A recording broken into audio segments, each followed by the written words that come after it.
What's up, everybody? Welcome back to the channel. It's your girl, DJ Rachel, and I wanted to drop a quick little video tonight. I just had a great weekend of events. I had a wedding on Saturday, and then on Sunday I was able to DJ for the American Cancer Society at the Yard Goat Stadium in Hartford, Connecticut. So now that I've wrapped up my events for the weekend, I wanted to talk about something that I thought was pretty important. As DJs, it's really easy to get caught up in the glitz and glam of new gear. I know I'm probably one of the worst offenders. I love new gear, I love technology, I love diving into how things work and really experimenting with new products that come out. In fact, that's usually the focus of my gig logs. I like to show what I use, how I use it, and explain why I chose to set things up a certain way. I'm really big on the behind the scenes look. However, this particular video has absolutely nothing to do with DJ gear. I want to bring it back to the basics and focus on what really matters. And at the end of the day for DJs, it's always about the music. It needs to be about the music. Now, to be clear, I do think that the overall package matters. I think we need professional gear. I think it should look good. It should be safe, yada, yada, yada, and all that. But if you don't know what to play, when to play it, how to play it, or to use music as a strategic tool to get your audience to participate in the event or the celebration, you aren't doing your job. And there is no fancy lighting or no wire management that is going to compensate for a DJ not knowing how to effectively program. We gotta be creative and adaptive based on what we see.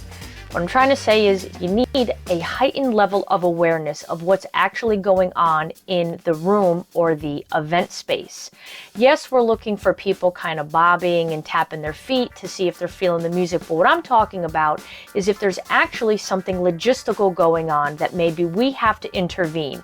And my wedding on Saturday is a perfect example of this, on how I had to kind of adapt and get creative to make sure that dinner was a great experience despite the challenge that I was seeing right in front of me.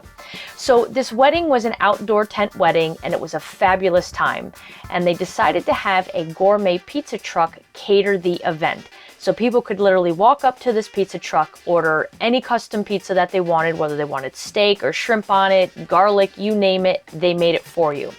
Now, because these pizzas were smaller portions and made to order, they were a lot more time consuming than a traditional buffet or a sit-down plated meal where the kitchen has already been preparing it well in advance. These were kind of made on spot. So therefore, it took a lot longer to get through dinner service, so to speak, and the people actually had to get up and go get it themselves. So this ended up in having a really long dinner line where people were kind of almost wrapping around the tent. So I noticed that people were just kind of standing around, and I immediately knew that dinner had to be different. Now, I always try to keep dinner, for the most part, really upbeat and engaging, but I knew that this almost had to be next level, meaning I had to dig deep for some really good bops, some great jams, and I had to absolutely dive into my sing-along crate.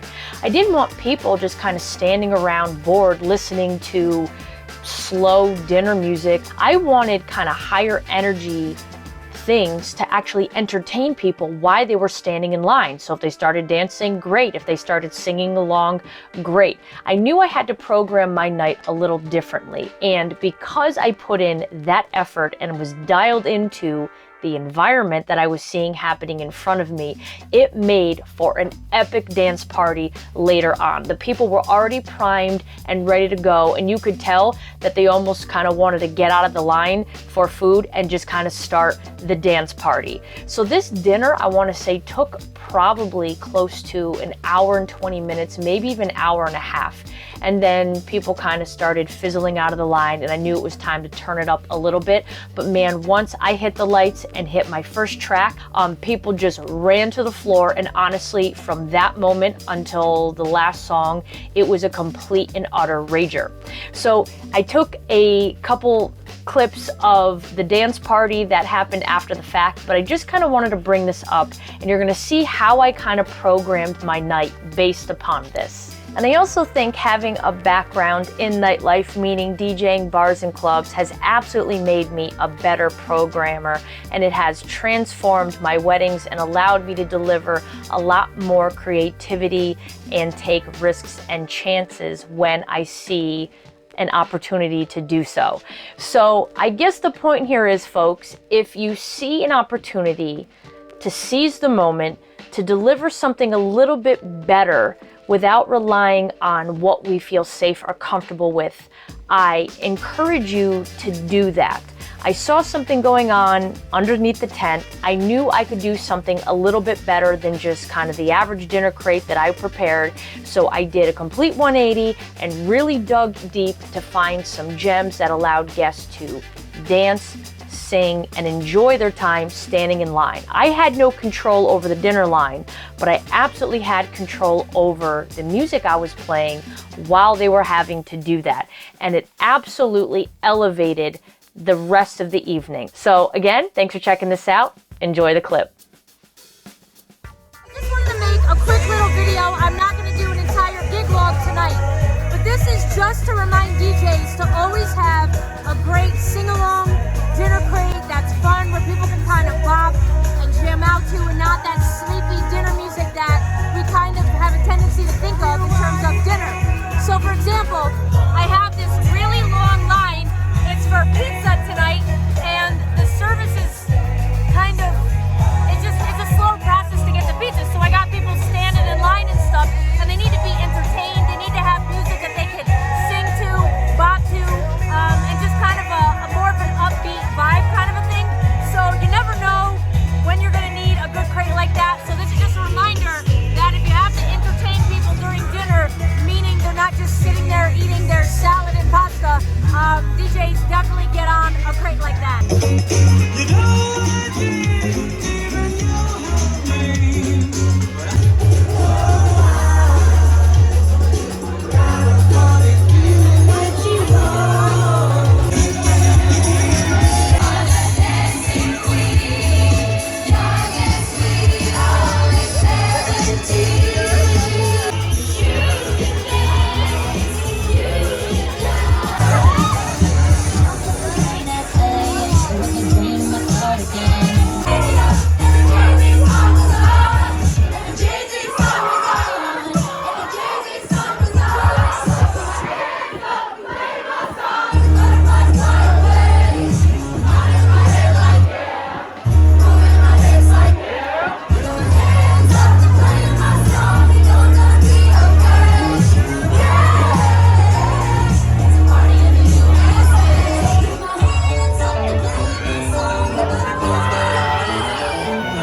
Just give me an hour and then I'll be as high as that ivory tower. Come on, y'all. You'll ever live. Those are young friends in the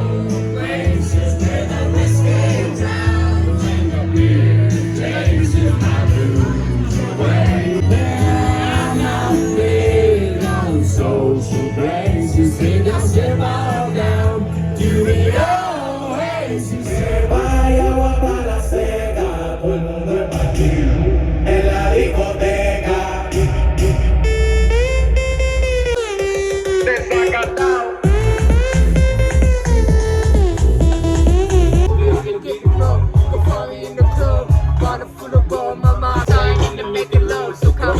Just kidding, it's not on.